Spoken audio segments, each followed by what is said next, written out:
Yo, yo, yo, yo, we're back. And we're back. And we're back. What's going on, fellas? What's going on? Raymere. Nothing much, man. We I'm chilling, hanging man. out, chilling, having a good time. Nah, you know what? I actually been like working like a lot, actually. A lot of things. Like I even, I'm taking a week off from work, so we might see a few more episodes this week because I just needed a break.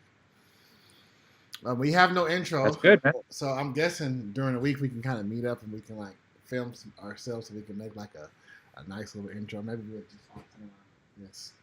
That would be great. And we just turn around like that. But yeah, Tito, how are you? I'm good, man.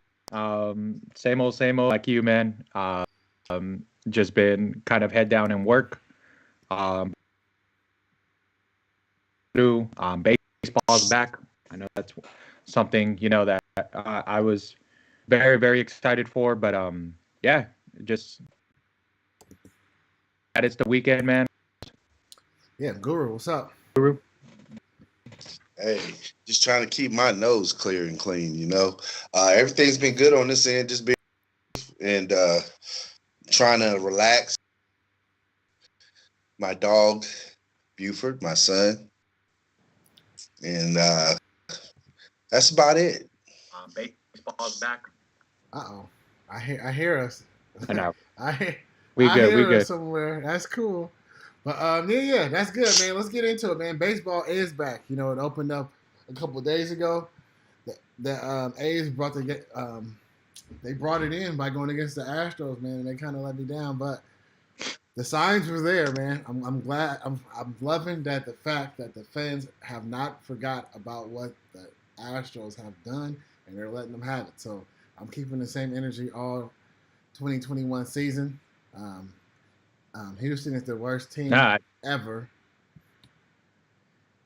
Yeah. Yep. You're right, Raymere. It's good to see those games. Obviously, we're Oakland boys, so staying up here, watching the games on TV. It's really, really good to hear the fans, man. Like you can actually hear them. I was a little worried, when they said the capacity, but then again, the running inside joke up here, right? That's like normal fan base for us up here. But yeah, man, they didn't forget. The signs were in full effect. I mean, it was probably one of the loudest standing ovations when on that first game.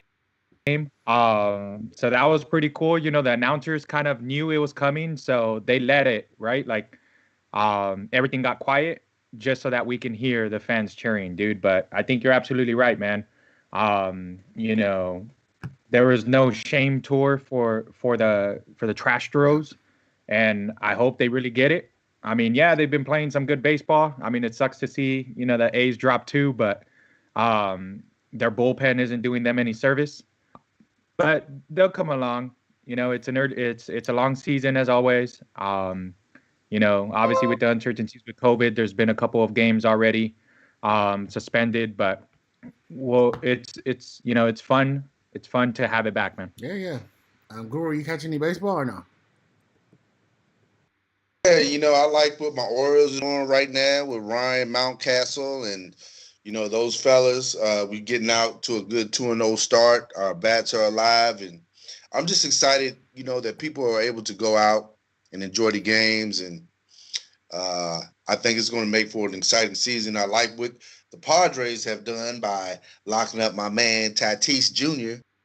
I think he's going to be the future star. I love his swag. I love everything he brings to the game. And I like the flipping of the bat and all that other stuff, and I'm just excited to see everything take place this season. Who else got paid? Was it? I think Francisco Lindor got paid, right? Yeah. No, Lindor just signed 300 or something. Yeah. Did he sign? Yeah, 10-year, 341, I believe. Baseball, man. That's the way to go. If you want to get these good contracts and have your body intact after it's over, baseball is the way to go. Right. Baseball and golf. Hey, man. July 1st, Bobby Bonilla Day, man. Yeah, he's still getting paid. He's still getting paid, man. $1 million until 230. Yeah, 2030 or something like that. No, not even 2030. He's getting paid too. Yeah. if Lindor's contract for 10 years, that's 2021. Yeah, 2032 or 34 or something like. I mean, 33 or 34. One of Yeah, those years. Yeah, man. That's that's the way to crazy. go, man. But some of these, some of these players do that. Actually, the funny thing about Lindor's contract, it has no deferred money. Mm. So he's gonna get all of that money kind of up front, do what he wants, right? But then you see somebody like Mookie, right? Like Mookie last year signed that, I believe it was 12-year, 13-year, like 345. He had some deferred money. So it just all comes down to personal preference. But I think you're right, man. I mean, baseball players get paid, and they can do it for a long time at a high level, man. I mean, Dodgers, unfortunately, we didn't get that win on game one, but it's only the first game. Yesterday they gave Trevor Bauer a large contract, upfront money, 3 years, Mm-hmm. but the most guaranteed money pretty much ever. I think it was like 100, like that. And he showed up, man. I mean, yeah, he got rocked a little in the 7th inning, but I mean, it was good to see him. He had a no going into the 6th. He had that bully strut. If you guys see that, Conor McGregor going on, like I said, man, it's good to see, like up Yeah. there, like, let's do this. Yeah, man, fun. A team to watch out for. I think Atlanta brings a lot of swag with them young. But yeah, it's good that we're talking baseball, man. It's good that that it's actually back. It's good. You know what? Dang it, what am I about to say? Yeah, but about the excitement back to baseball. Like, it was a bunch of polls out there. Like, baseball is back. Do you care? Do you care? And a lot of, like I said, like 60% of people were like, nah, I don't care. It's not whatever. But I think MLB, their problem is, they kind of like stuck in the past a little bit too much. Like, I do think, Yeah. I think, they got a good standing tradition, but what brings in like new people, because in all industries you have to adapt to like the younger people sometimes, because that's where the money's going to come in from. And it's just, to liven it up, let these guys show some emotion. People like that. Like, when baseball is entertaining, I think it's just better for whole America. Like, people want to say what they want to say about the steroid saga, but I mean era, but it was entertaining. Like, baseball was entertaining. Yeah, it was fun as hell. Marketable. You're going to games, you're cheering. Like, it's crazy. Shout out to the 2000-2001 Oakland Athletics, best team of all time that didn't win it. But it's all Jeremy Giambi's fault. All you gotta do is just slide. But we don't need to get into none of that. We don't need to get into none of that right now. Man, we could have went to the next round. Man, it's all good, man. But yeah, baseball is back. I'm actually excited.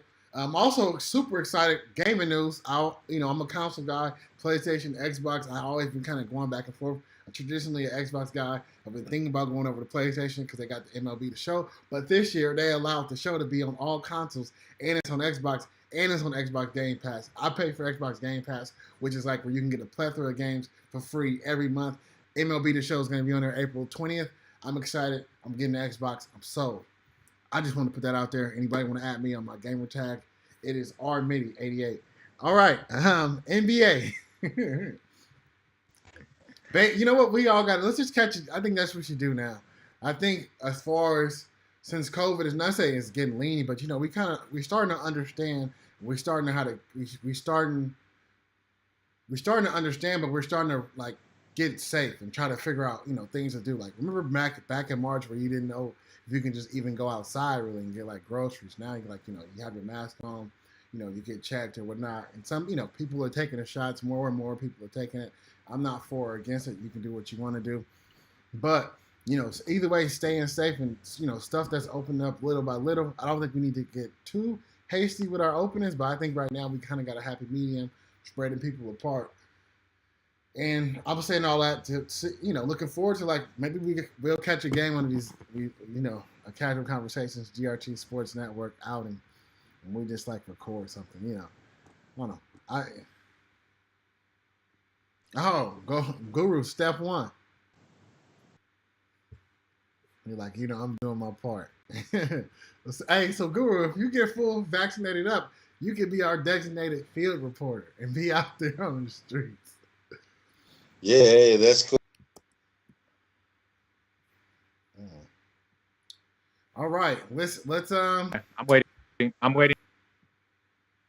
Yeah, what is it? April 15th. Yeah. Oh yeah, go. You're a little bit older Age. than us. Yeah, So you got a little Yeah. age on us. I just remembered. That's how you got the shot. I gotta. They say I gotta wait. As long as I don't 50 and gotta, up right now. as long as I don't have to wait on the back of the bus, man, I'm cool. All right, let's let's talk back. Let's talk NBA, man. Man. Let's talk NBA. Yeah, NBA is back. Yeah. Any NBA topics you want to talk about, Guru? Yes. The Warriors. Hey, can I? I'm sorry. Can I go first, Guru? I'm sorry to cut you off, man. Yes. I Yes. always Let's want to do talk about this because it. it kind of goes back to something that I said months and months ago. At some point, we got to hold Steve Kerr accountable. The team is trash. He's not getting no good players. He's not updating his roster like he needs to. Like I understand he won his 3 championships, and I'm very glad because out of all the sports, basketball is my second favorite sport, and to see that my home team win back to back to back, that's irreplaceable, and I'm glad that we got to experience that as Warriors fans. But it's not what have you done for me lately because he haven't done any. I'll give him some more time. I guess it's been like 2 years, but it's been like I'm just not confident in his team building skills. Like he's not bringing in the right players, and we've been saying this for on GRT when it was COVID sports, and now in casual conversations with the homies, we've been talking about it. I'm tired of talking about it. He it's something that he needs to do. Like I don't. Do you guys think it's a personnel decision or it just But to me, Steph Curry is more of an MVP because he shows how much, even when a team loses with him on there, they don't lose this bad. But without him, he just looks like like they can't put it together. Like some of these other teams are losing stars, and they still look like okay teams. But we've been looking like a pure lottery, like the Warriors of old. Like we look like, I mean, no disrespect, but shout out to we look like the Larry Hughes Warriors right now. Who's out there? Beatrice? We got a Donald Foyle Warriors back. Murphy. Troy Murphy. What was the other guy's name? Hey, man, those were some fun squads though, man. The they Bob had Sawyer Jay Rich Warriors, on there. man. We don't want none of them. Go ahead, Tito.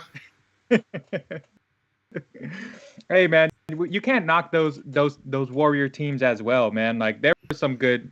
It was some good basketball, man. Obviously, it was my college heydays. Being up here in the Bay Area, and they had Jay Rich. They were fun. Who we had, the French Jordan, Petrus, right? Petrus. But no, man, I think you're absolutely right. There does need to be some accountability with Kerr. There's several things that are happening here. So it's like, yes, it was good that they had this dynasty, right? Like they definitely won 3 in that 4-year span. Right? Is going to lead into one of my other points, but you have to pay these guys. But by paying these guys, like you still have to run a team. You still have to field a squad of 12 to 14 players. Mind you, not all of them need to be contributors. A really, really good team could probably get it done with a 8-man rotation, 9 for that matter. So that's what happened here. Like you went after the ultimate goal you build that team together, you paid these guys, and then now you're actually reaping, kind of the financial irresponsibility that they had to say that wasn't going to be sustainable for a long period. Then, so that's on the financial front. That's kind of like on the team building and saying, all right, I'm going to have this immediate success right now. And then now it's like, I'm in this cap salary. Then again, you trade for pieces like Wiggins, who has a nice contract. You paid, Oubre, who has a nice contract. But then you're holding on to these assets thinking, oh, I'm going to get something for them. But the product that they're putting out on the court is trash. Mm-hmm. So it's like, who's going to want to trade for these guys? Who's going to want to give you a piece? Who's going to want to give you a different asset in order to actually like win or build or do that, So that's my take on the financial front. For the Curve responsibility, injuries. Okay, I get it. People get hurt. Clay is a beast, Yeah. and he's hurt. He's been hurt, you know. And you could put that on like, oh, they don't have their roster, but injuries are part of the game. Like they're definitely something that you gotta account for. So I mean, you don't expect your star player to go, one of your star players to go down all the time, but you still got to try and solve for that. And I do think that that falls on Kerr. That falls on, the GM, on management. That actually falls on the players to some extent too, right? Step the hell up, or let's play, or get into the system. But ultimately, I do think responsibility falls on Kerr. He's gonna have to field. I don't expect him to win every game. They definitely have what is an MVP candidate. Curry is definitely that guy. But go out there fighting, man. Like, GRT motto, go for broke. Like, punch, claw your way. Like, make it interesting. Don't just lay down. I mean, dude, yesterday, 50-point loss. Come on, man. Like, that, I would be ashamed big time, dude. But it definitely is one of those things, man. And to Toronto, for that matter, who hasn't really been clicking all that well. But yeah, man, accountability has to go somewhere. It kind of, sucks to see, but I think there's a lot of things that are happening within that, within the Warriors where maybe they're waiting for the shoe to drop. Oh, wait till we're healthy, wait till we're healthy. But it's like, man, you got to account for the injuries. You got to make sure that, what if he doesn't come back, right? Like, we don't know that type of injury, whether it is the knee, the Achilles, anything like that. You don't know how somebody's going to react after they come back. So, they can't also be thinking, oh, once we're healthy, we're gonna run, we're gonna run it up. It doesn't work that way sometimes. Yeah, Guru. Yeah, I mean, does anyone know? If anyone knows what the Warriors are doing, please tell them because they certainly don't. It just seems like they've been lazy with their draft picks. They do well last year, and they pick up Pascal Siakam, which seemed to be a kind of a steal. I don't know where he's at. I didn't see him in the lineup. Not Pete Pascal Siakam, So but I don't know if he's hurt or whatever, but it just seemed like they've gotten lazy and haven't really done their due diligence with their draft picks. I'll give you an example with Melo Ball. Like, when you scout a player, you also have to look at their background as far as where they come. Stability was with Melo Ball. And Wiseman, his family had moved from one state to another. Then he was ineligible. And it just seemed like, there just wasn't any stability there. And you wondered how that was going to translate to the court. He seemed kind of aloof during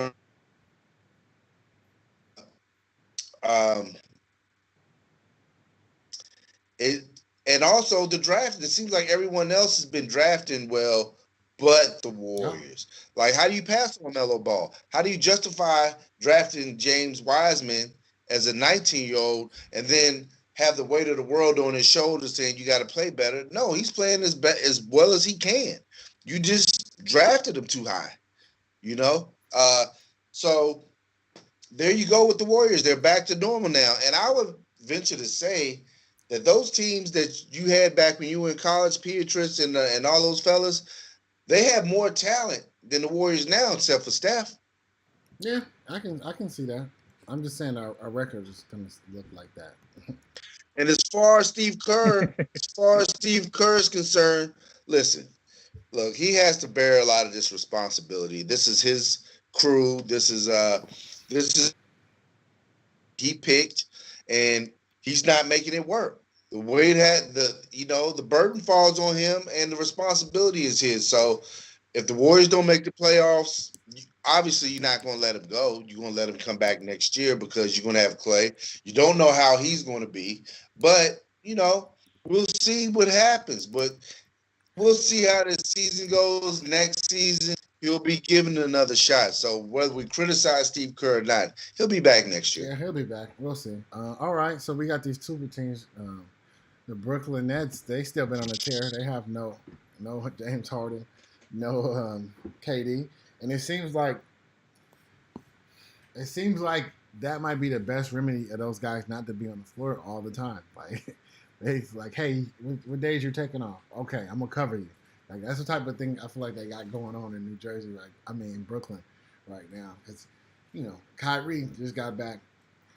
James Harden is hurt, and now Kyrie is like leading the team and galvanizing his teammates and rallying and playing good basketball. Yeah. So at some point, it could be a recipe for disaster as well, though, man. Yeah.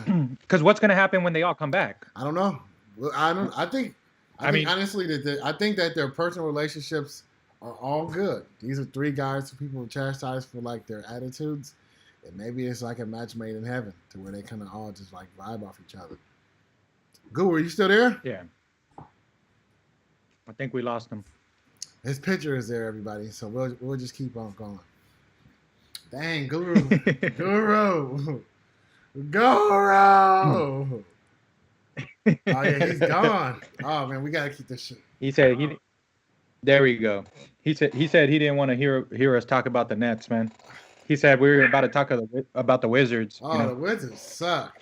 But there, Guru's back. He came back right on time.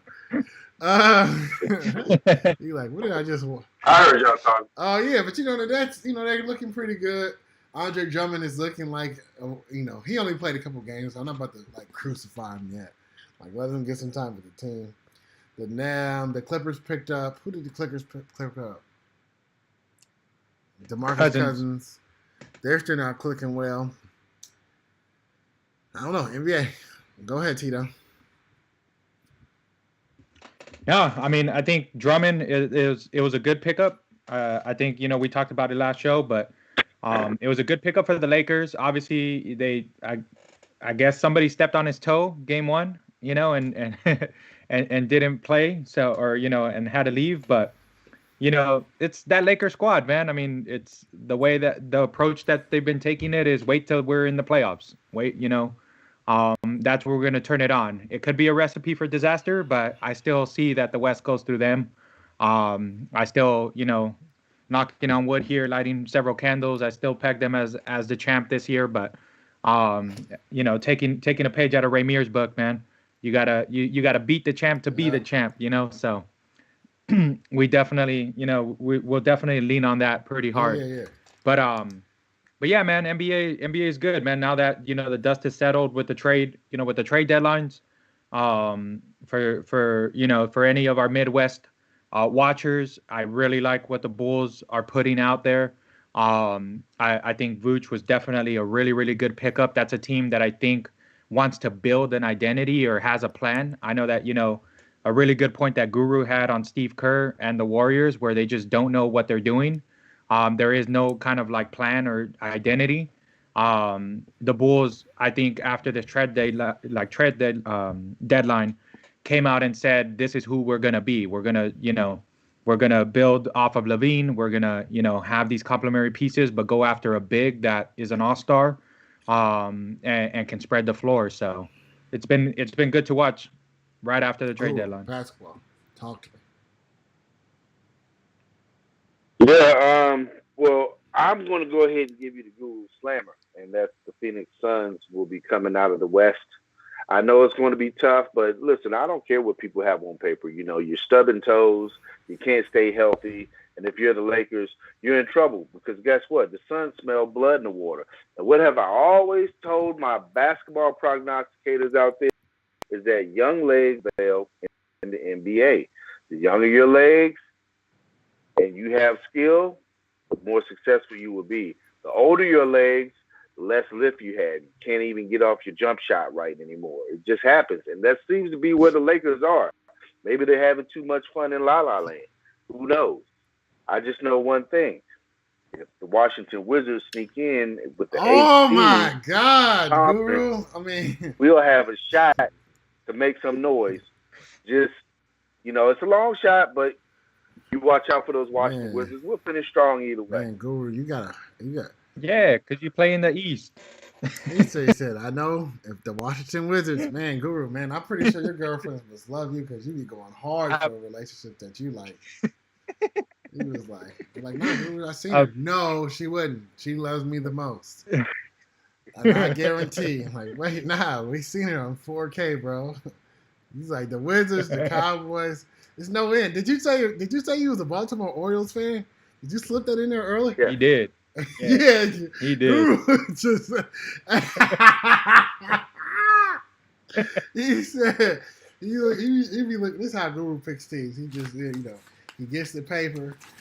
He's like, okay, who's in last place? Oh, that's me.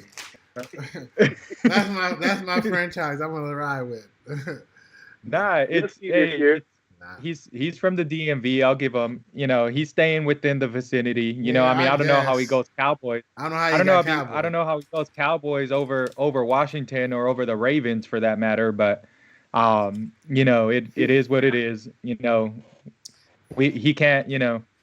We definitely need to have a resident Cowboy fan amongst us. Guru, But you actually, I think Guru being a Cowboys fan is good for the show because people hate the Cowboys, so they would love to come back just to troll Guru.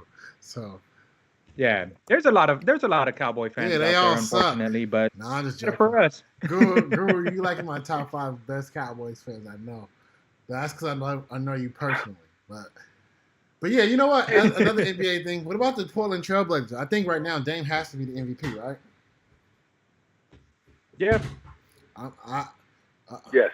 I would. Yes. He's been healthy. He's been balling. If there's nobody better that I wouldn't want to have the ball. If I need to make a shot. Yeah, to me, he's been healthy. Me neither. And a lot of his teammates have not been healthy, and he's still been relevant. They've still been playing high level basketball. So Yeah. I think that's I don't think that I he's think doing he good. might get it this year. Yeah, I'll give Guru a point there though, man. Where the Suns are balling, man. I mean, Chris Paul was a phenomenal pickup. I mean, we saw what he did with Oklahoma last year. He's pretty much doing the same thing this year.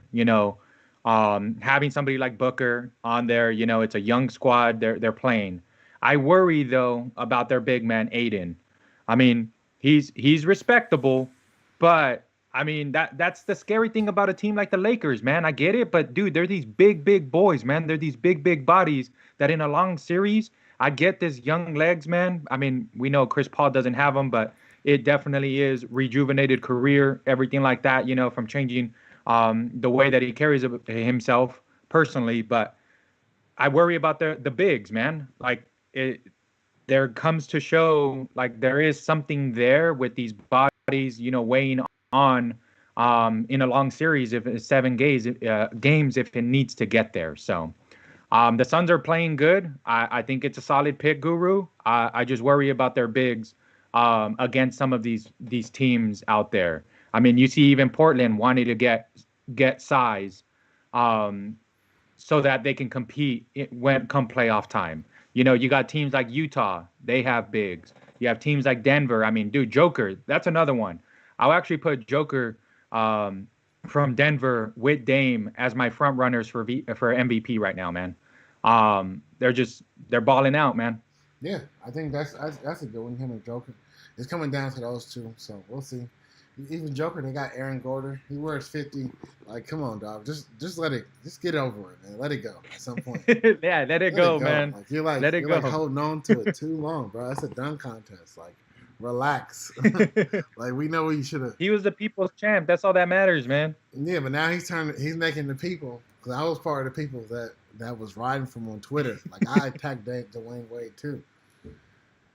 But yeah. Aaron Gordon. Who else? What's his name? Got his prime back. Marcus Aldridge. He's in his prime again in Brooklyn. We'll see what happens in this NBA. What else is in any other NBA news? I'm trying to think. I mean, the only thing that I heard is that with all these buyouts, so Aldridge, Drummond, everybody falling on 2 teams essentially, although it's only been 1 on the Lakers, 2 on the Nets. Apparently the owners, and there's definitely some dust up. I mean, it's probably going to be the Cavs owner once again, as they went out there the last time. They needed a change in something that they're thinking about possibly changing, the buyout process or like adding some sort of penalties. So Just be on the They'll have to lookout. go. Yeah, they have to go on a. That would have to go before a collective bargaining. Yeah. That wouldn't be something they would just be able to do on a whim. Also, the Lakers shooting guard, what's his name? Turned down a 4-year, $84 million deal. Like, what is going on Schroeder. there? Point guard. Schroeder.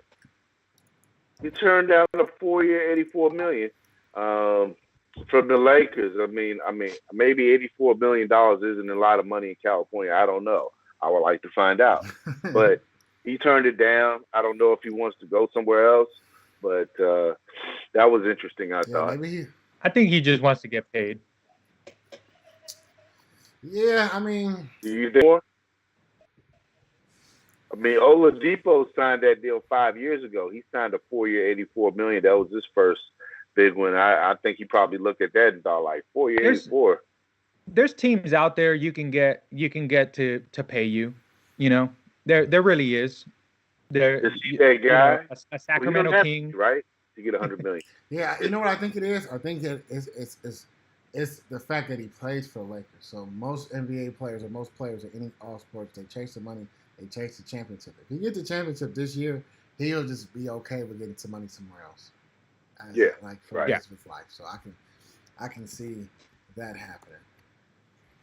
What else was I to say? Oh yeah, Oladipo in Miami, man. Miami has not been looking like the team from last year, the bubble Miami team. So we'll see. I mean, they like Oladipo defense. If he can, keep up the defense, he'll be good.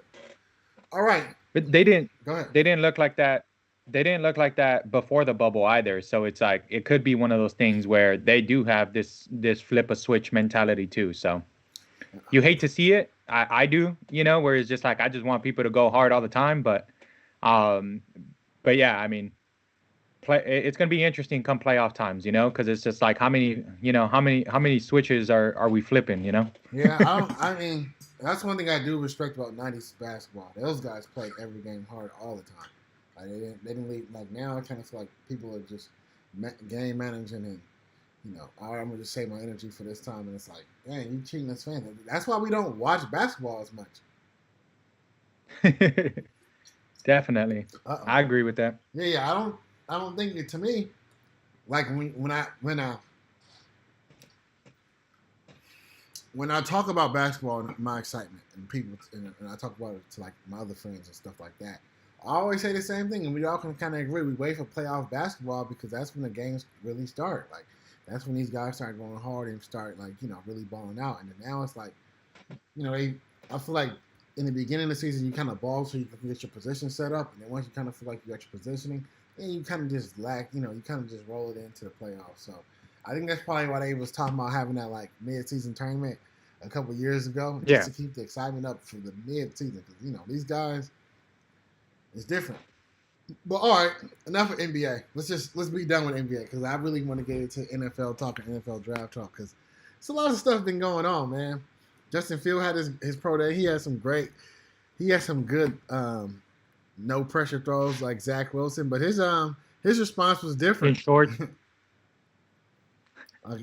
his response was different. Like people, I don't know. To me, I'm just gonna say right now, out of all these guys who's getting drafted. The biggest bust might be Trevor Lawrence because for who he plays with. Like I would draft him number one, but it's not. I don't think his career is going to do any justice of him going to Jacksonville.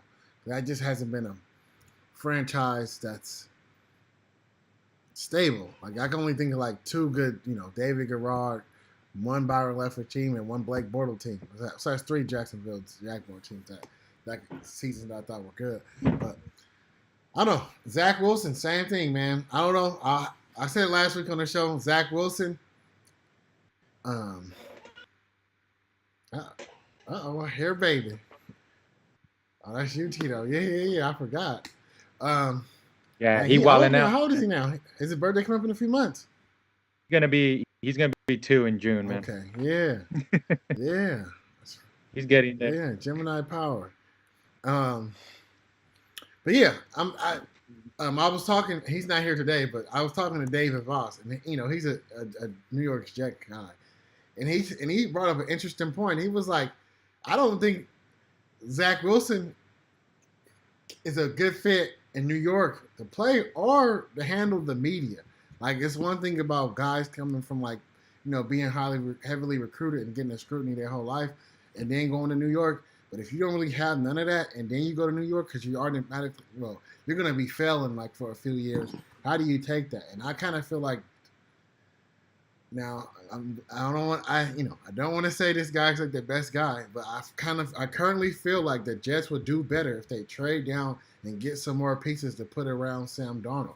Like if you kind of got like a Pitts or Yep. these receivers out the draft, and you can kind of maneuver to where you can get like 2 skilled position players. They already got 9 picks already, and I guess they're gonna make a move at a quarterback to me. But Robert Saleh, his bread and butter is defense. If you can kind of get the defense up to playing where you need, building up assets might be better for the New York as an organization. Because if Sam Darnold goes out there and plays mediocre, next free agency when like Russell Wilson or all these other guys are up for free agency, I would feel more enticed to come play in New York if But we'll see, man. We'll see. What else? Justin Fields is slipping, but I kind of think I'm kind of proud of the media in one way because it was some false narratives put out there, but then it's also I guess because now the times has changed a little bit. Like it's a different space. We're a different space in the world than we are last year, where people calling a spade, and I think it's kind of getting picked up that some of these are false stories about like who he is as a person, and people just want to see him fall because they actually want to get him on his team. So to me, out of all the drafts, any of these quarterbacks who fall down, like anybody, if you make it past 7, all those teams are good teams that'll be way better than getting drafted in the first 2 picks. I think the Niners, everybody should want to go to the Niners because they have a good team kind of already. But I wouldn't want to go there. They suck. Call a spade a spade. They suck. Go ahead. What y'all think? Let's let Guru go first.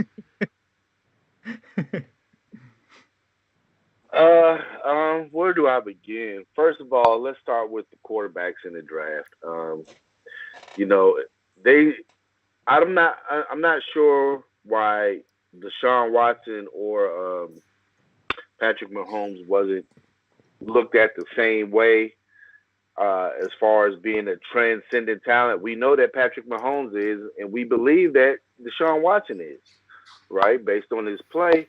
And for all this hype to be on one guy, for him to be this clear cut, and I understand. I watched Troy Aikman go 0-11 his rookie year, so I won't put a lot of stock into his first season. But if he's the talent they say he was to take 11 spots ahead of Deshaun Watson, who was taken 12th, I believe, in that draft, 2017 draft, then that means he's going to have to get out the gate like Deshaun Watson. Deshaun Watson came out the gate, playing ball. You knew he won his first game against Cincinnati on that Monday or Thursday night. But then all of a sudden, before he tore his knee, you started to see like, okay, he's that guy, right? That's what we're going to have to see for him. So number one, we are here. As far as Zach Wilson, listen, I'm not rooting for any of the young men to do bad, but listen, he's not that guy. Just like I said about Sam Darnold, and you're right, you might as well have kept Sam Darnold, then draft this guy and get a haul of picks like you were saying, Raymir. I don't believe that Mac Jones is that guy. I hope that the 49ers are looking to get Trey Lance.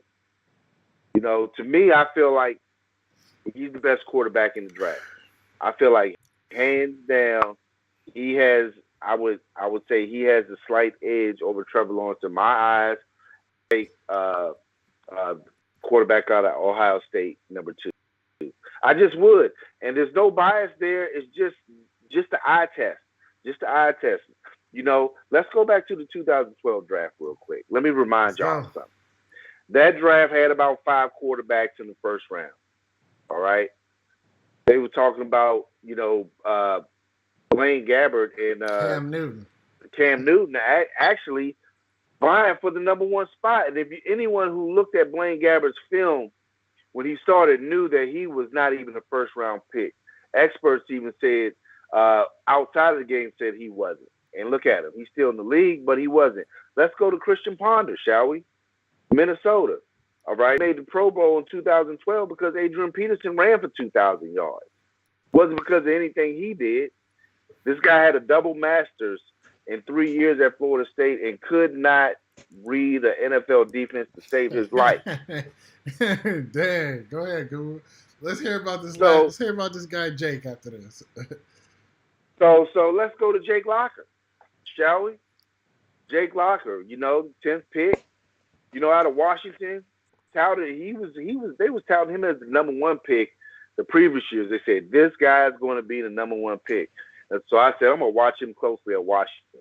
I saw nothing that I haven't seen out of any other quarterback. He runs a lot, and his accuracy was horrible.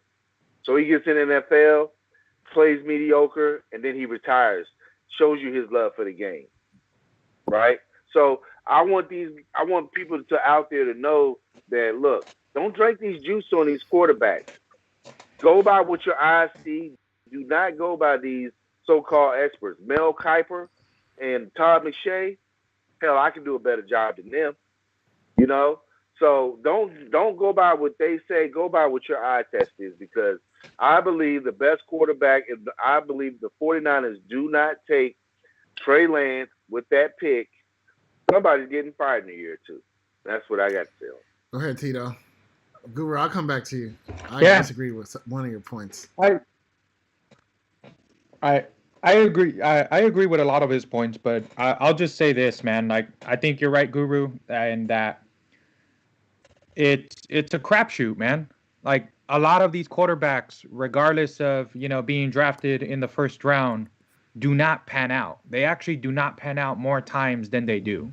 So it's a crapshoot. Like, it really is. It doesn't matter who says, oh, this is the number one pick or this is the 32 pick. It really just comes down to that these guys are not going to pan out more often than they are. So it just really comes down to the resources that they have.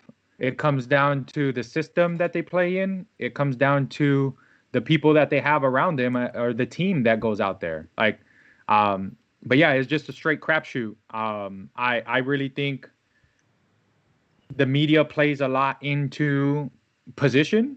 I think players play a lot into wanting to hype up their guys. Like, I think, Ramir, you had said a point a couple shows ago of like the Alabama boys, hyping up Mac Jones.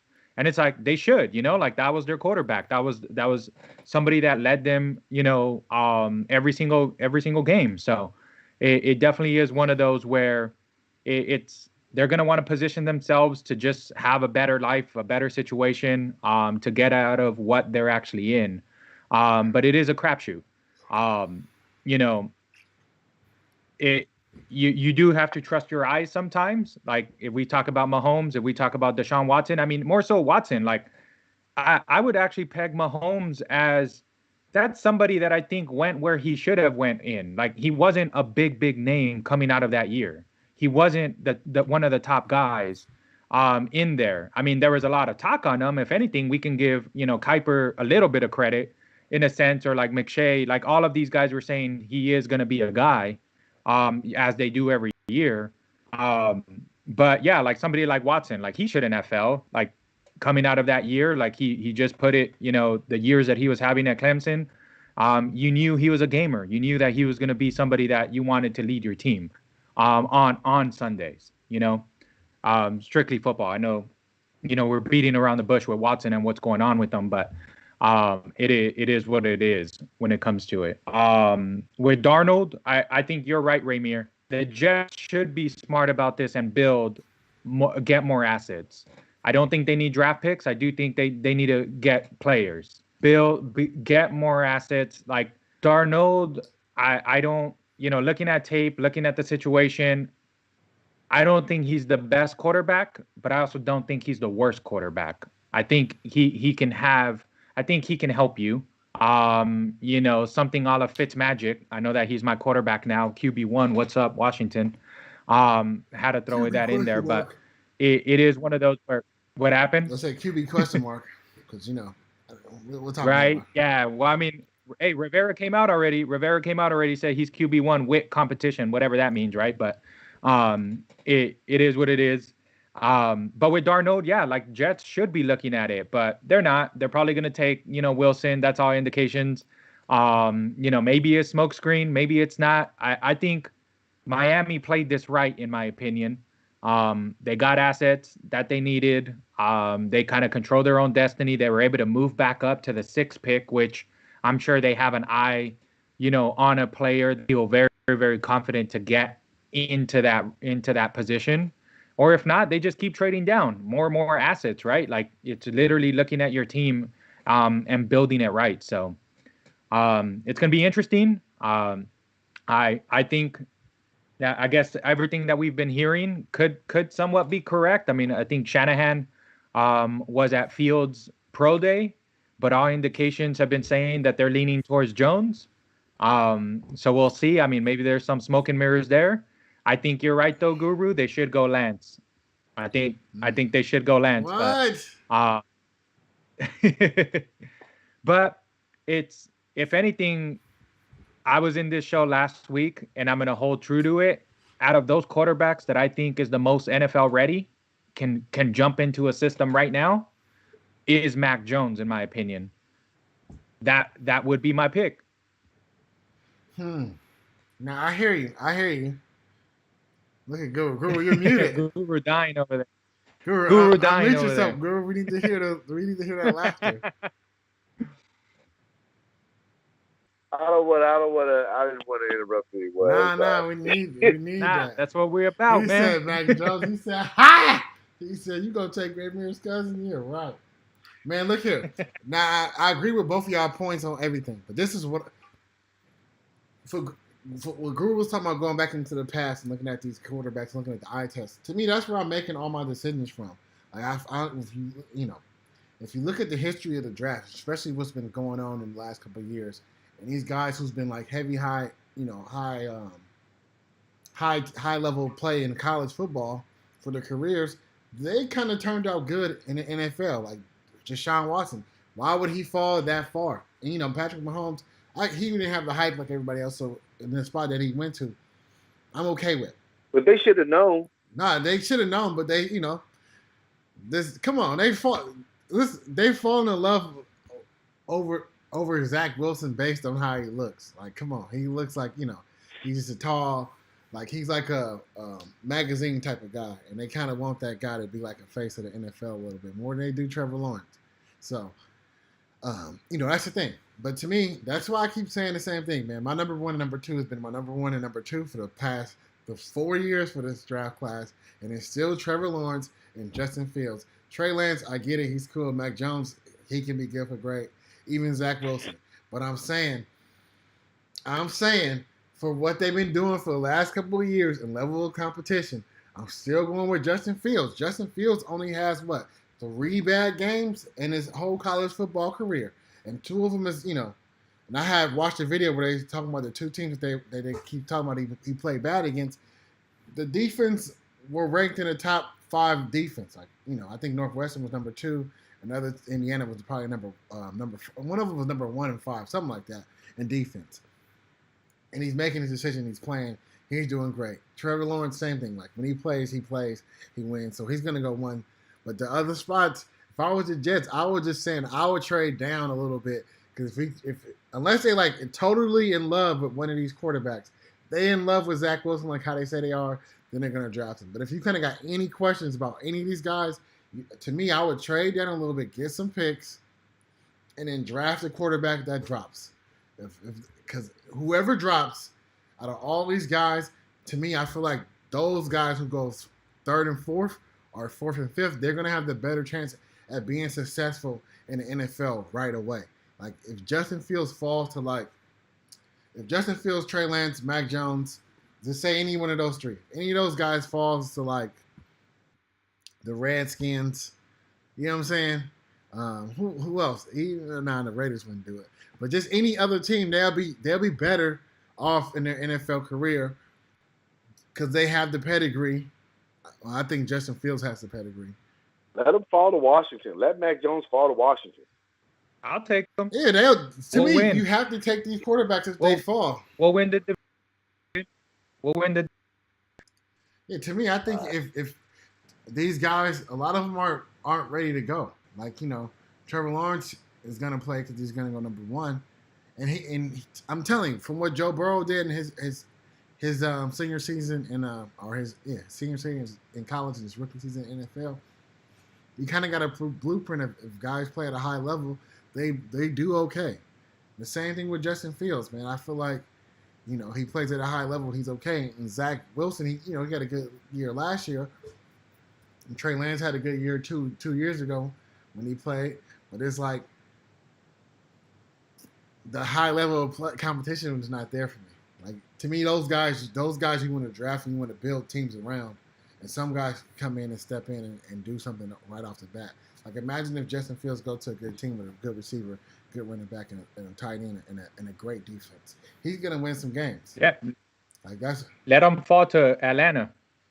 Atlanta will take him in a heartbeat, dude. Atlanta at number 4. Yep. We'll see. It's a mistake to take at least 3 of these quarterbacks. I'm gonna tell you who's a mistake: Zach Wilson, Mac Jones. If you want to get those guys in the bottom of the first or maybe in the second round somewhere, you get those there for that value. But if you're going to take them in the first round, that means you're going to be putting those guys out there. You know what I'm saying? And neither one of them are NFL ready. Those two I know for sure are way behind the 8 ball. And you'll see it when it comes. The other 3, I really don't have any questions about. But those 2, I put Kellen Mond ahead of I got him ahead on my draft board. Ahead of those 2. That's not necessarily true though, Guru. That I don't think in any of these situations of the top 5 teams, and not even that, let's say the top 10 teams, if you draft a guy that high, you do need to put him on the field. But that's not what's going to happen. I mean, even with the Niners, they still got Garoppolo. Like, we know for a fact they're going to draft a quarterback. We know for a fact they're going to draft a quarterback. I guarantee you, if Garoppolo is still on that team, he is the starter if he's healthy. If he's not healthy, I mean, history is going to repeat itself. And they're going to find a way to get that rookie into games. But that's not a given for that team. Whoever they take at 3 is not going to be dubbed the actual starter if Garoppolo is still on that squad. It's the same with like whoever goes at 4 with Atlanta. We know that they got to start thinking about a quarterback, right? They just extended Ryan. Don't know why, but they just, they did. He's going to be there for a little bit. I mean, Carolina, they're starving for a quarterback. We don't know why, right? We all like Teddy Bridgewater. We all think you paid the guy, but whoever you go there, I mean, is going to have an opportunity. But do they really need to start? I don't think they do. All these teams that are in the top 10 that are eyeing a quarterback actually have serviceable quarterbacks to win some ball games for them. The Broncos? So the only, Broncos. I mean, well, I'm not a fan of Locke whatsoever. I mean, that guy. I'm pretty sure any one of us can take his job. But it is what it is. I consider myself an athlete, but yeah, man. I mean, Lawrence is probably the only one that is a given gonna be the guaranteed starter as soon as he comes in, if healthy. Because there's always, like I said, I mean, speaking on all my fronts, right? Like baseball, basketball, everything. You got to take injury into consideration. Like you have to account for the fact that at any moment one of these guys can get down. You still got to you still got to field a product that's going to be entertaining and or win you some games. But I mean, I agree with you. You draft somebody in the top 5, they need to be starting. But to see what you have, because you're a crappy team and you need to get better, but guess what? You're not going to get better overnight. Yeah, we'll see. If Jets draft Wilson, Niners, they have a pick between Fields, Lance, or Jones. And then the other guys, I think if Atlanta doesn't pick a quarterback, which they might not, I think Atlanta trades back, to be honest. Yeah.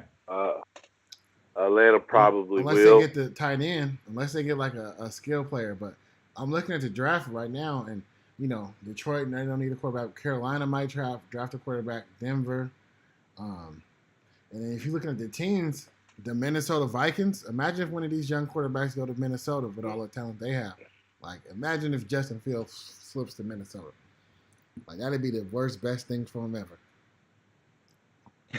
Or if Mac Jones goes to, like, just know if Mac Jones get to 17, the Raiders are just going to draft him, knowing John Gruden. He's just going to draft him. Can we talk about the Raiders? Almost. But if any of these guys make it late in the late, any of these guys, it'd be good for them if they play for the Washington football team. I'm even throwing the Bears out there. Yep. Who else? Yeah. If you draft those guys, though, if you draft Zach Wilson and Mac Jones, then that means if you draft them in the first round, then it's got to be in the late first round. You do not put those two guys on the field for at least a couple years. Those two, you better put on training wheels and everything because they're not ready. They're not ready. Mac Jones and Zach Wilson, you don't put them on the field for at least a year or two. No. You're gonna see a disaster. Is what you're gonna see with Zach Wilson especially. I'll give Mac a little more to him. It's all dependent on situation for me, man. Like, depending on what team you go to, what that situation of the team is, where their weaknesses are, where their strengths are.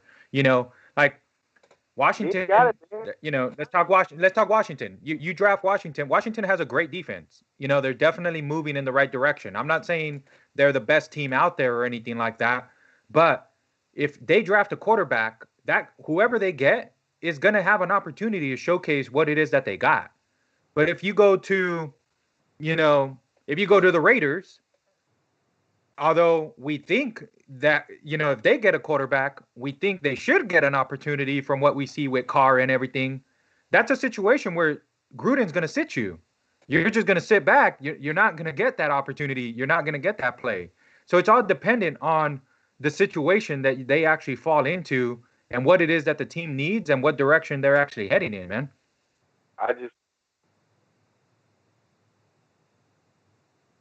Yeah, they're not. I just feel like a lot of these GMs and these coaches got Kyle Bowler syndrome. That's what I call it. I call it the Kyle Bowler syndrome, where he was horrible. He was one of the worst quarterbacks ever. Well, I mean, we have to talk about him because you don't have to slander him. I'll do it for you because he is a Cal product. And that's where it ended. His good days were left there because he was statistically one of the most horrible quarterbacks to ever start in the NFL. And I say that because he looked like a quarterback, right? Southern California kid, blonde hair, blue eyes, could throw the ball a mile, and probably catch it on the surfboard.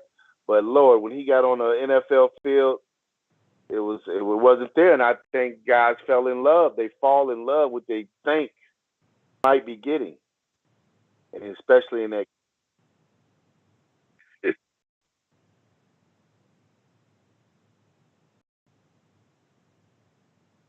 Yep.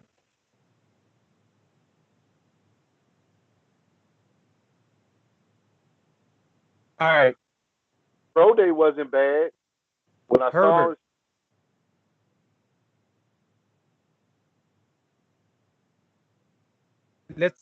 Let's talk Herbert real quick. Where did you have Herbert? Because all indications were that Herbert went too high because he couldn't read a damn playbook. I never said that. I thought he had a good arm. I thought that he might be a little split-footed for it, but I had no question about his arm strength. And I did say, you know what? I don't know if he would be a top 5 pick, but I had him going 5. I had him going 5 to Miami. Yeah. If I was Miami, I would have took him. Like that is where he should have went. But I mean, I'm glad he went to the Chargers because LA, go LA. But it is one of those things where it's like that Herbert couldn't read a damn playbook. And I mean, that probably still could be true. But I mean, he balled out, right? I mean, the team didn't win a lot of games. but he balled out. Yeah, and that's the point, man. I feel like these guys have tape. Like even with Tua right now, to me, Tua he's shown that he can play, but to me, his injury was too much for me to draft him that high. To be honest, if it was up to me. And I think his progression on the NFL is based off his injury and what he could do and what he was limited to do last season. But we'll see. Upcoming season, new year, new him, whatever. Joe Burrow went number one. Joe Burrow went number one. He's a clear-cut number one guy who's been number one all year. And to me, it's been like Trevor Lawrence or Justin Fields, the clear-cut 1 and 2 guys for like ever. So Trevor Lawrence, he'll go 1, and I would just go Justin Fields 2.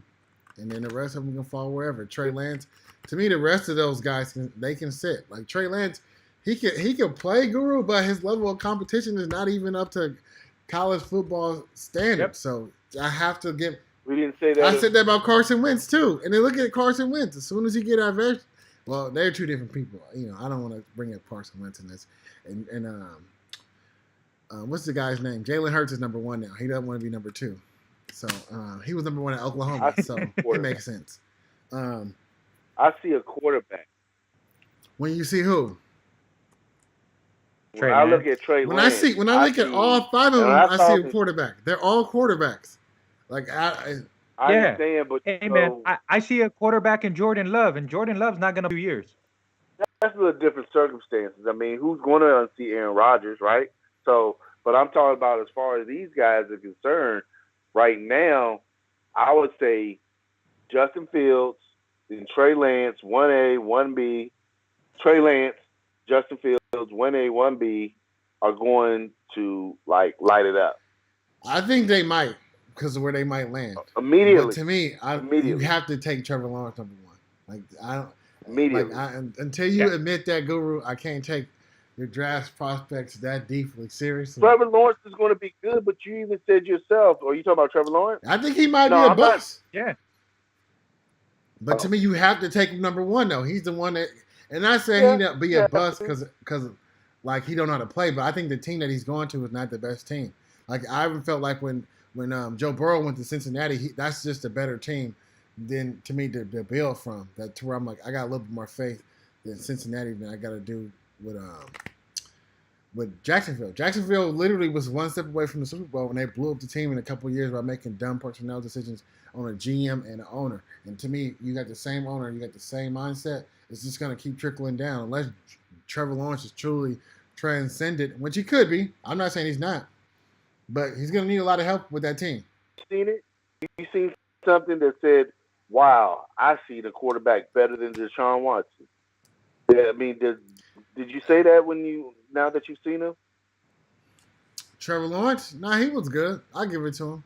When I first seen him his first 2 years, I was impressed. And I've been following him and Phil since they were featured on that thing on ESPN about high school quarterbacks a long time ago. So, I've been following closely.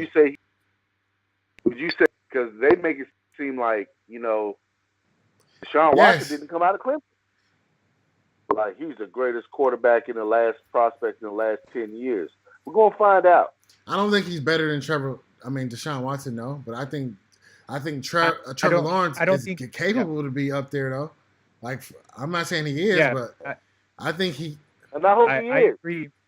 I agree, Ramir, in that I don't think he's better than Deshaun Watson, but what Deshaun Watson helped build in Clemson, which is that level of talent. That team was playing everybody and anybody every single year. So for Lawrence to go in there as a freshman and continue his character on his, but I think that the reason that he was able to maintain that system as a powerhouse, as the quarterback of that system, I'll give him credit for that. Like he's better situated to go into a crappy Jacksonville team and take the licks, the bumps and bruises, because he came into a system that was at the top already, and he maintained it. I just didn't see any exceptional arm strength. I know you don't really have to have that unless you're Tom Brady, other than Tom Brady. But I just didn't see anything that said, "Wow." Like I You called you John gotta Elway in Google. college. Come on, you It's can't say you haven't seen no Trevor Lawrence tape. Tito, we can't hear you. man, but No, I said I've arm seen arm it. strength isn't the best. I'm Like saying I've seen it, but I'm like I haven't seen it. The tape doesn't make me go, "Wow." yeah, it's I get it. I mean, I think we have different scouting systems. Like in all honesty, I think the three of us, if we were scouts for looking at different things. Like something that I'm really high on Mac Jones is his decision ability, is his decision making. I don't need a cannon. Everything is not going to be a Hail Mary. This isn't, us playing street ball, running, drawing the same play on the back of on our back of our palm of our hand or the back of the football, right? Which is go deep, go deep, go deep. Some of that stuff is needed, but I think it's just a decision making, man. Like you said it yourself. Like not everybody is Tom Brady, but guess what? Like it's Tom Brady's decision making. It's the fact that he can get it out there as quick as he can, and when he doesn't, he throws it out or doesn't get hit or it makes it. So it's like to me that's just something different that I do think is in some of these prospects. But at the same time, your athletic ability can take you a long while, man. Like a lot, if you're mobile, if you can create, a lot of that stuff is gonna do it. I mean, it's something that Raymond hates about Aaron Rodgers, right? Like it's always at the last minute. It's creating something out of nothing. It definitely is one of those like, why are you putting yourself in this situation when you necessarily, if you're great, you shouldn't. Um, but yeah, man, I don't think Trevor Lawrence needs a cannon.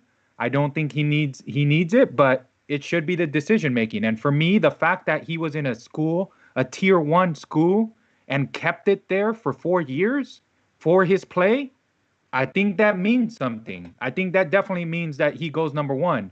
But I'm with Ramirez. There is a bust factor there, but I said that in my argument of all the quarterbacks. Most of the time, most of these quarterbacks do not pan out. It's the baseball conundrum, right? You're asked to fail 7% of the time and you hit 300, you're a phenomenal batter.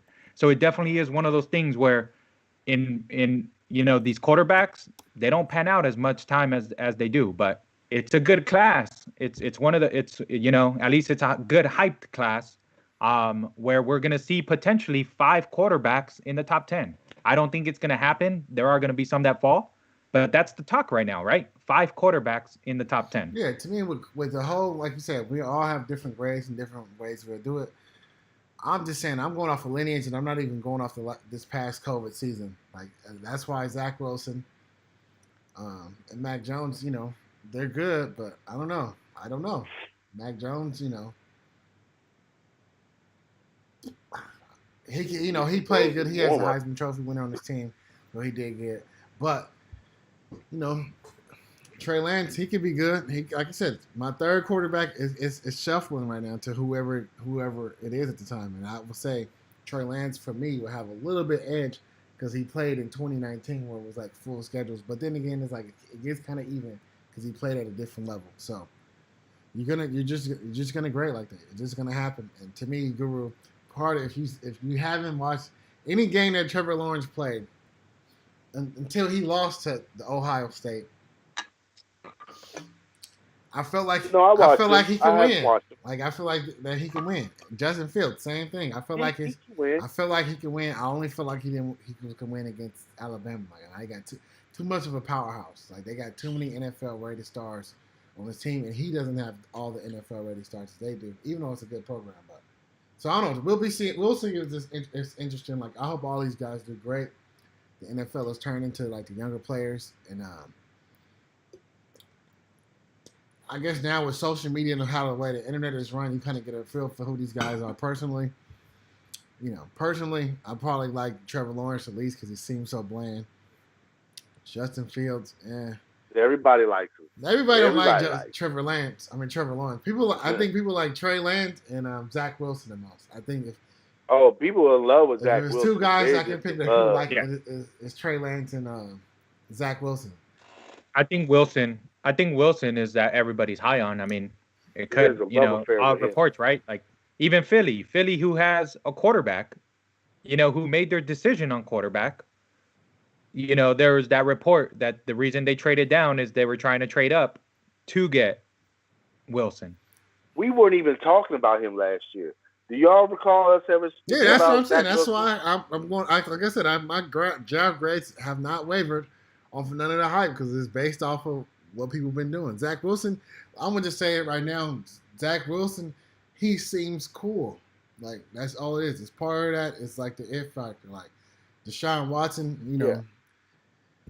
whatever he got going on, but he seems like a cool cat. You know what I'm saying? Like Joe Burrow when he got drafted, Yeah. he was just cool. Like you just like Andrew Luck, he doesn't seem cool. Robert RTD doesn't seem cool. You know what I'm saying? Cam Newton seems kind of cool. Like some of that wow factorness of who you are personally, that's gonna put you up there. And when I look at all of them as far as like what they do in the media and how they play stuff and how they do their little mannerisms when they talk to the reporters, Trey Lance and Zach Wilson just seem cool. Like Trevor Lawrence just seemed like somebody who's gonna be like he's in the spot already, so he's like whatever. Justin Fields, he's cool, but sometimes he's like kind of standoffish. And Mac Jones just seemed like somebody you just don't want to talk to. Like, he's not interesting. So, wanna go fishing, buddy? oh man, shots fired. But it's But if I was to hang out with somebody at a college party or something like that, or like in an adult social setting, most kids would want to be around Zach Wilson, and if not Zach Wilson, they'll go Trey Lance. So a lot of this stuff, the NFL draft is like a real thing, and I feel like the professional like scouts, they need to start putting that in their little thing because they don't be honest. Like a lot of these guys, they just impressed with like Zach Wilson's stock is good. He had good film, but a lot of these scouts and all these guys who haven't played the game, they wish they was him because he just seemed cool. So they go, it's like a hype train. Anything else about football before we move off? No Russell Westbrook. Go ahead. Yes. One last thing I want to say: my sleeper pick in the draft is a young man out of UCLA named Demetric Felton. Watch out for him. He's a running back / returner. He's from Temecula, California. I don't know if I said that right. Temecula? Yeah. Is that it? That's okay. It is. He's from there. And I've watched some film on him, and man, I can tell you right now, he can cut it up in that grass. So watch out for him. He's a sleeper. Remember that name, Demetric Felton. He's a hybrid like Tyreek Hill type. So remember I said that name on this show. Okay, my last football take is I'm okay with Derek Carr. Like, Derek Carr is the Raiders quarterback until he not the Raiders quarterback, then I'm off him. But right now I've been defending him on Twitter and people's DMs and publicly. So that's my quarterback, man. And I'm kind of like, what's that guy's on the internet that I hate? That one Raider fan. Raider Cody. I hate him. But I'm like Raider Cody right now. Derek Carr is the one until he's not. And if not, we got Marcus Mariota back there. You got to support your team, man. I mean, look at Guru. He's he's a Cowboy fan. You got to support the team. You got to stick to your guns, man. Hey, Fitzmagic, man. That's my quarterback. Tito, that's any my last quarterback. Football things? Nah, man. I mean, I think I would like to see more trades. It's the off season. We're still able to talk about the NFL. I would just like to see more shakeups. I would like to see these GMs kind of go out there and play Madden a little bit and shake it up, but we'll see. Oh, and one more thing. NFL stadiums are open. Yeah. They're what? They're open. They're open. I think they said they're trying to aim for full capacity. I think that might be a mistake. mistake. Get your shots. You go in, you don't have to worry about it. Guru, I shouldn't have to get a shot to go into the place and eat some food. No, I'm joking. We can have that conversation somewhere else. All right, last but not least, I kind of wanted to, two things.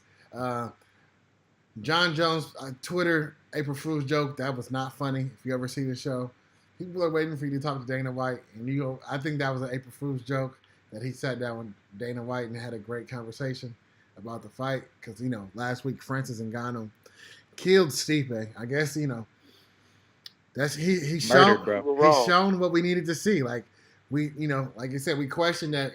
What has he learned since he fought him last Yeah, time? his evolution. And dude, he killed me for that matter. Like, like we literally questioned what was he gonna evolve, and sure enough, like, dude, his takedown defense, Stipe tried to take him down, and sure enough, he held his own. So, hey, man, hopefully this is a new Ngannou. Hopefully he continues to build off of this. But yeah, but at the same time, I mean, you saw Stipe's power, right? Like, I think what did Stipe in that second round is the fact that he was able to land after he got hit, because as soon as he hit him with that shot, he was like this, and then he just Ngannou like backed out, right? And it's like he backed down, and he wasn't playing possum. It hurt. It definitely was like, oh wow, caught me. But when Stipe saw that, he opened up, and when he opened up, that short little hook, forget it, lights out. He hit the stanky leg. He straight said, ah. But yeah, we'll see. Who else? Nigerian Nightmare. He fight next month or later this month, I think. Right? Yeah. Yeah. Yeah. You got. He's gonna fight Masvidal, man. And yeah, I'm not as much as a Masvidal fan that I used to be. Nah, man. I mean, I'm not what he's about anymore, dude. Shout out. I want someone to whip his ass. I'm sorry. Yeah, exactly.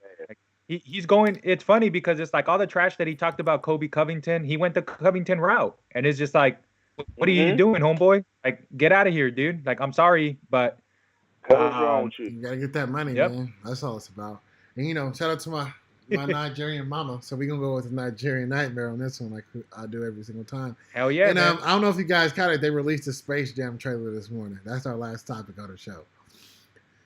Oh, I didn't know that. LeBron James. I knew it came out. I didn't see the trailer. I did see the little. I guess they tried to play homage to the Dwayne Wade and LeBron Slam, and I saw that they turned Dwayne Wade into Lola Bunny. Yeah. How are they gonna do him like that? I don't know, man. Lola Bunny. She looks way different. She has no chest. I'll say it on the show first. It's okay.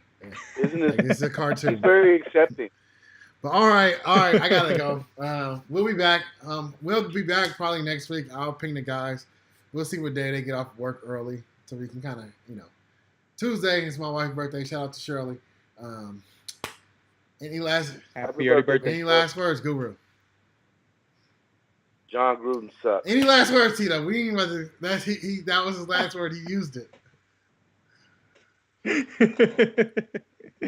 I'll bank on that and say Cowboys suck. But as always, man. Everybody know that's a given, man. We don't have to remind everybody about that every single week. That's just, we wake up and we know that that's a thing. But yeah, no, like, thanks to everybody that catches us on the rewatch. Murph, see you on the comments. Appreciate it, man.